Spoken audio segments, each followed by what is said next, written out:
I have been getting a pile of questions about VoiceOver, a mountain of questions, and today I'm going to be answering all of them. So sit back, buckle up, let's get into it. And who the hell am I? How do I know about VoiceOver? I'm Jesse Carroll. I'm a pro VO and coach. I've done over 2,000 voiceover commercials. I've made over $1 million in voiceover. And I am the founder of VoiceOver School, where we teach you how to book your first job, go full time, get nominated for awards, win awards, and even earn over 6 figures if you want to put in the work. So let's get down to it. Let's do the nitty gritty. By the way, guys, if you want to get a hold of me, the best way to do it is by leaving comments or joining VoiceOver School to talk to me. I try to get back to some of you via email, but I get so many of them. It's really hard. So let's see here. Let's pick some good ones. That's weird. Okay, let's see here. Chris says, that intro, the fake live, fat suits, and unicorns. Love it. Drawing out authenticity is a wonderful utilization. Great video. Thanks, Chris. Watch the video to find out what he's talking about. That is the one with Danny Learns from Dave Beeson. Trey Kelly VO says, I know this short was coming after that video. Saving this, I feel I'm close to going pro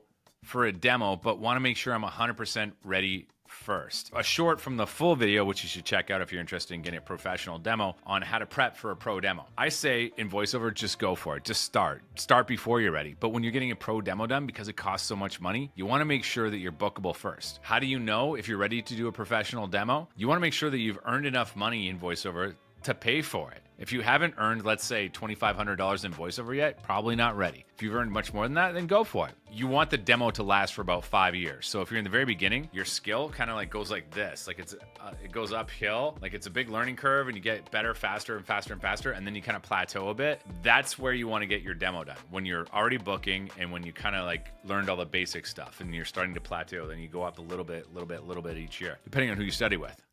I click, I watch, I learn. Thanks, Jesse. No, thank you, Sarah B was here. Another free DAW option is Traction Waveform Free. It has a lot of features and works well for creating music. This is on the short that I did ages ago. What software do you need to record and edit voiceover? Traction Waveform Free. I haven't heard of it. Let me know in the comments below, guys. Have you heard of this Traction Waveform Free?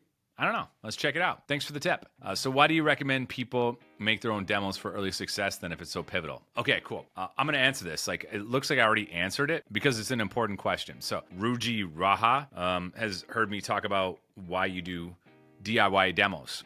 In the beginning, when you do voiceover, you're going to get on, at least if you follow my method, you're going to get on voices.com and voice123. You got to put up like 30 plus samples, not compilations, samples, because it's going to trigger the algorithm. It's going to help you get found. You want them to be as good as possible. In a perfect world, if you were a millionaire, sure, get 30 demos done or whatever, however many demos it takes to get 30 samples, single samples. But one, it's not an accurate representation of the sound you can pump out because it's really processed when you get a professional demo done. It makes you sound great, but you aren't going to be submitting auditions that sound like a pro demo. It costs way too much. It just costs way too much to get that many pro demos done. So you have no choice in the beginning when you're working on a limited budget like we all do. You got to learn to make good DIY demos. Also, in the beginning, you're getting the practice in. You're finding out how to read copy properly. You're getting experience putting music behind it, seeing the production side of it, and you're getting a further understanding of what they're going to do with your voiceover when you eventually get booked. So in the beginning, totally make DIY demos. I've heard a lot of coaches say, don't ever do that, only use a pro demo. They don't know what the fuck they're talking about, because you can't do that there. I know people that are so talented and they just put up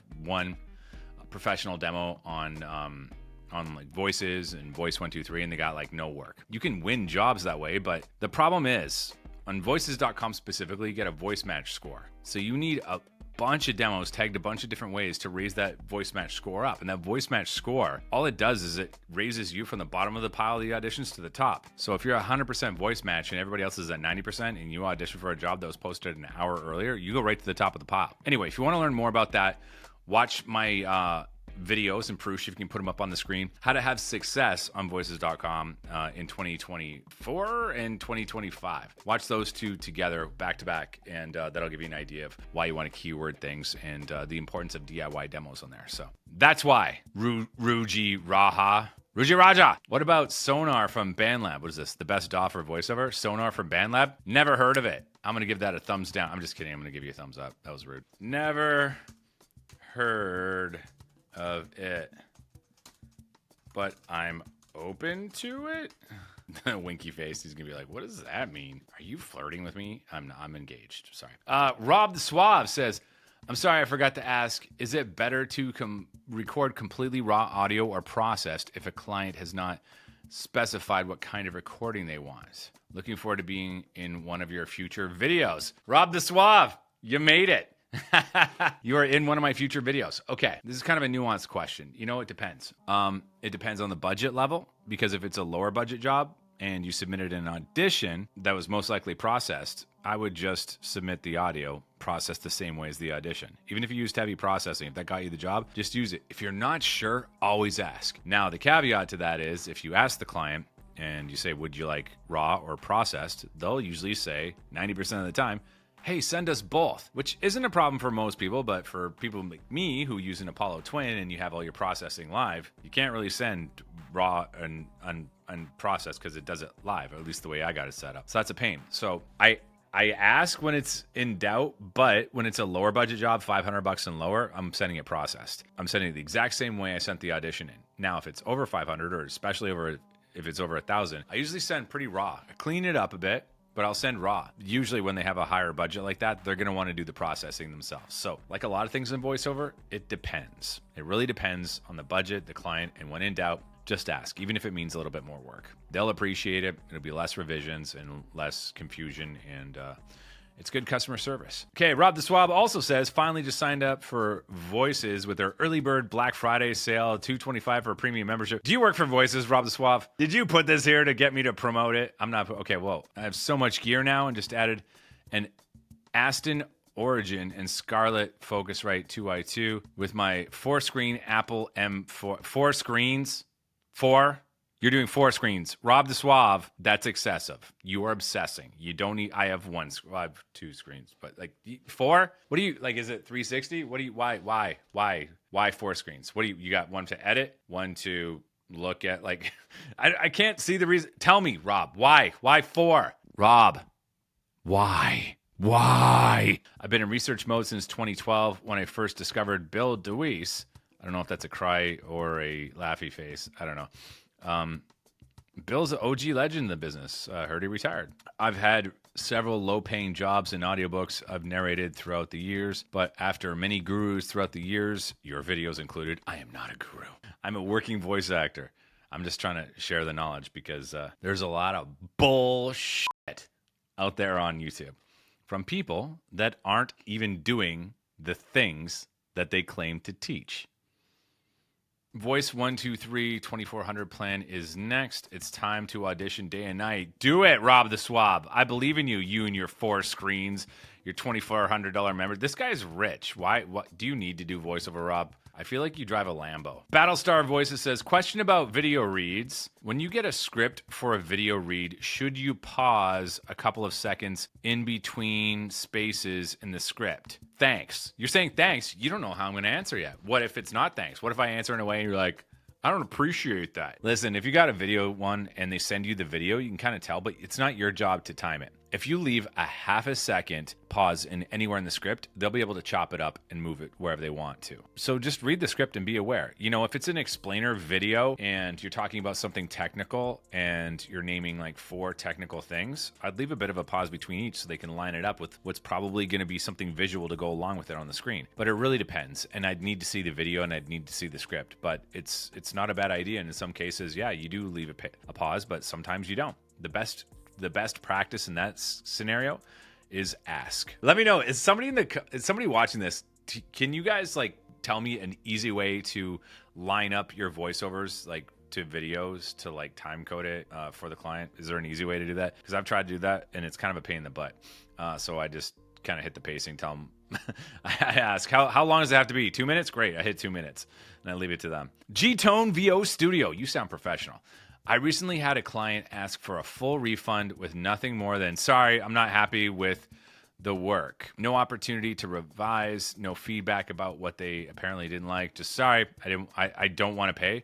My clients typically are super pleased with me, so that one was tough to take. Yeah, so this is in response to just showing me that, you know, G-Tone VO Studio has been there too, because I got fired from my dream voice acting job. I booked like the lead in a really big video game, not a AAA, but a AA, a big one that was coming out, but now it's even put on hold. Yeah, it was tough. So G-Tone had something where the client asked for a full refund. I'm sorry that happened to you. I would do a full refund if they were super unhappy with the work. You never know what someone's going through, so take it off the chin. Sometimes it's not your fault. Like, if you think you did a good job, you probably did. Maybe they just hired you too quick. Maybe they didn't share your voice with the client, and the client was like, what? Why would you hire this guy? Because you're not the voice they were thinking of, and they didn't clear with the client, so now they're saying you're terrible when you're not terrible. It's just you're not the voice they were hoping for or expecting, and then that client maybe loses the job or gets pissed off and wants a refund, or maybe it's just, a bad actor. You never know. So if somebody asks for a refund,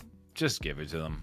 Move on. Now, if it was a lot of work, I would definitely make them pay me for my time and refund whatever usage or whatever besides that, maybe meet them halfway. But I'm sorry, if I'm approved and I'm doing all the work and then you're like, I'm not happy with the work, I want a refund, no chance to revise it, no nothing, like that's kind of a dick move. So I hear you, G-Tone. That's a tough one to take, but what can you do in that situation, right? Do you really want to hound somebody for however much that was, depending on how much it was? I guess it really depends on the work you did.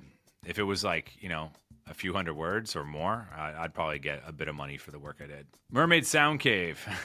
This is Amy. Jesse, did you put out a video just for me? I did. This is what we just talked about. It's time for me to join the big leagues with mind-blowing commercial demos. So this is so good for prep for that. Holy goodness, Jesse. Thank you so much. Ooh, yes, you're going to be coaching me before I record my demo. Yay, VO Atlanta. I just booked registration and hotel, so it's on. I'm so excited. Question. My goal is to get a pro commercial and a pro animation game demo. Mark Grau does both, right? He does. And JMC more commercial. Would it be beneficial to do one with one producer and one with the other, or would it be advantageous to have Mark, for example, collaborate on both since he's getting to know me for one demo already? Maybe that's not something someone else can answer, but any insight is appreciated, as I'm going to crush all the agent meetups at VO Atlanta with stunning demos. Cool. So a little bit of background on this, because I think everybody can learn from this. Amy has done like over 100 jobs on voices.com, is now a pro talent, is on Voice 123, booking a lot, definitely like, a professional voice talent. But Amy doesn't have a professional demo yet. And it's time. It's time for her to get one done, and she's asking between Mark Grau and JMC Demos. They're both fantastic producers. Which one do you go with? There's three people that I usually tend to recommend for demos: Mark Grau, JMC Demos, and Ear Blowing Audio. I don't know him personally, but his work is fantastic. I do know JMC and I do know Mark. If you can, usually they're going to be up to meeting you first, because they don't want to record with someone that they're not going to jive with, put out a bad product. It's their name on the line too. I would meet with them all and find out which one you jive with the best, which one works for you, and then go with that. I would also research which one works more in that field. Like, for instance, Mark Grau he works in video games animation like every week. Personally, he's a working VO in that. So I think he might be able to help you a little bit more on the animation and video game side. But again, if you're jiving with JMC and his crew, because JMC, he from what I know, he mainly does commercials and promos, political stuff like that. I'm sure he's done some video games animation, but correct me if I'm wrong, JMC, if you see this, and apologies if I am. But I think he has an affiliate. I'm not sure the name, but I'm sure they're fantastic, because JMC demos are like top-notch quality, and I've heard some video game and animation demos on there that are like lights out. So you're really not going to go wrong with either. I got my video game animation demo done by Mark Grau, and I get offers from the demo, so you can't go wrong with either, but any of them. But at the end of the day, meet with them, find out which one you think is jiving with you the most. I said jiving a whole bunch. What is the 1970s? Patrick D. Ziedsick 3574. Would a voice actor be expected to reproduce the same caliber of recording as a professionally made demo when recording from their home studio, meaning they wouldn't expect to have background music or special effects with editing and recording from their home? Great question, Patrick. This is one of the reasons why I like to do DIY demos for pay-to-play sites. Eventually, you're going to replace your DIY demos with jobs you've done. But when you do a professionally produced demo, like, it's so clean, it's so clear, the music's perfect, everything's fantastic. It just shows you, like, it gives people a sense of like what your voice would sound at like the best level. Can you reproduce that in your studio? If you know what you're doing, like if you really, I can't, but if you really know how to do EQ and compression and music and all that, like I've heard some people do some pretty amazing things from home, but it's hard and it's not expected. What most people expect is just good, clean audio from home. That's all they expect. And a lot of them want to be able to do all the mastering and everything themselves. The lower the budget, the more they would love it if you're able to do that. The higher the budget, generally the more they're going to want it like on the raw side or at least cleaned up. So if they do minimal stuff, like you've done everything like correctly and not over the top. So, okay, well, 2 more here. This one, JB 3827. I'm a video editor colorist, so I'm using Fairlight and DaVinci Resolve. It's pretty cool with a lot of built-in tools. There's a free version, but relatively small one-time purchase. You will open up a lot of more powerful tools, including AI noise reduction, a lot of optional control panels, and camera's black magic designs. Come with a free full license. One trick that I picked up from Audio Folks is to set up a track or bus with all your processing and noise reduction and your VO on another track, edit all your content and drop your recording into the processing, and you're 98% done in a few seconds. We need more love for Fairlight. I don't know. I don't know about that. I wouldn't really pre-do the processing for anything unless you're doing it live. So I have an Apollo Twin. I can use that with pretty much any DAW, and that has processors on it live, and they're running all the time. They're running right now as you're hearing me. I just have a limiter, so because I yell a lot, and so I don't spike the mic. I might do it anyway. But when I'm recording my voiceovers, I've got like a bunch of shit. Live is so much easier than dropping it into a track. But if you're recording it raw and you have the option to be able to do the processing custom to what you're working on, I would do it that way. I wouldn't do it like predetermined to just drop it in the track. I would probably, if I was going to do it manually like that, I'd just process it according to like what the spot is. Maybe a little more processing if it's a radio commercial, maybe a little less if it's narration, that kind of thing. Mark VoiceOver says, huge vouch for JMC demos. Jay Michael is wonderful to work with, and indeed he suggested doing a couple coaching sessions before getting my TV narration done. Yes, he is absolutely fantastic. Great guy to talk to too. And Josh Quinn, one of our students in VoiceOver School, he got nominated for Best Newcomer Voice Actor at the One Voice Awards. I'm going with that. And he won. Josh is absolutely fantastic, and I am teaching at VO Atlanta with Dave Beeson and the rest of the crew and a ton of other amazing coaches and casting directors and agents and demo producers. There's a ton of stuff going on at VO Atlanta, so hope to see you guys there. I'm going to see Josh and the rest of the VoiceOver School crew there, and even Chris is like, oh, I was going to check out VO Atlanta, because I dropped in a recent video last week that I was going. So I'm just waiting for the final itinerary to drop, and then I'll talk to JMC and make a video for you guys about what to expect, all that kind of stuff. Yeah, so that's the Q&A period for this Friday. I'll try and do more of these, you guys. I was thinking about doing one of these like almost daily because I'm getting so many questions from you guys and posting it on the other channel, the VoiceOver School channel. That was the idea for it. It's not really taken off yet, but I think if I start answering all your questions in there, A, it'll help you guys get your questions answered. B, I think it'll be some interesting content rather than me just coming up with like, cool, interesting ways to help motivate you and help you book more jobs. I think it's fun to interact with you guys and answer your questions. Okay, I am rambling officially. So that's it, you guys. That is the end of this week's video. If you got any value out of this, hit the like button, hit the subscribe button, and if you are stuck in a plateau on VoiceOver or you're yet to get started, check out VoiceOver School. The links are below. We got Black Friday deals live right now, and we just dropped a $47 tier, so super affordable to get in. And if you have any questions about anything, hit me up in the comments below. Other than that, see you in the next one. See you in VoiceOver School. See you in VO Atlanta. Peace. In this video, let's see, in this video, that was kind of a creepy sort of lead. In this video, let's see here. What should I have for a hook? Enjoy, Perush. What's a good hook for a video where I'm answering all the comments using ChatGPT?